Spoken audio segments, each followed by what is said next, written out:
రూపాయల ప్రాజెక్టులు, వందల కోట్ల రూపాయల విలువైనటువంటి భూములు, ఆ భూములకి రాజధాని ప్రాంతం ఒక ఏటీఎం లాగా ఉన్న విషయం మీద తొలిపలికి రాయనే రాధాకృష్ణ గారు.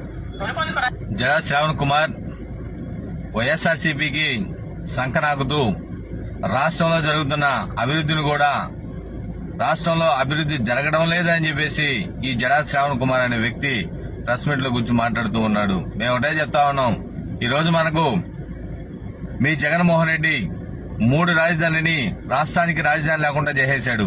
కానీ కూటమి ప్రభుత్వం నారా చంద్రబాబు నాయుడు గారు ఈరోజు రాష్ట్రానికి ఏకైక రాజధాని అమరావతి అని చెప్పేసి ఈరోజు బ్రహ్మాండంగా బిల్ పాస్ చేసుకుని ఈరోజు రాజధాని అమరావతిలో అనేకమైన బిల్డింగ్లు కట్టుకుంటూ అభివృద్ధికి ముందుకు పోతూ ఉన్నాం మనం. ఈ టైంలో ఈ జడా శ్రావణ్ కుమార్ అమరావతి ఒక ఏటీఎం అని చెప్పి మాట్లాడుతా ఉన్నాడు. సిగ్గన్నా ఉందా నీకు జడా శ్రావణ్ కుమార్?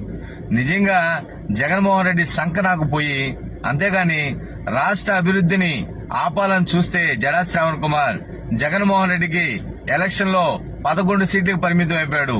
నిన్ను కుక్కను కొట్టినట్టు కొడతారు రాష్ట్ర ప్రజలు. జడా శ్రావణ్ కుమార్ గుర్తుపెట్టుకో, నువ్వు రాష్ట్ర అభివృద్ధి జరుగుతూ ఉంది, రాష్ట్ర అభివృద్ధిని వక్రీకరించి కానీ చేస్తే మీ తాట తీసేదానికి రాష్ట్ర ప్రజలు 2029లో కూడా రెడీగా ఉన్నారు మిమ్మల్ని. తస్మాత్ జాగ్రత్త.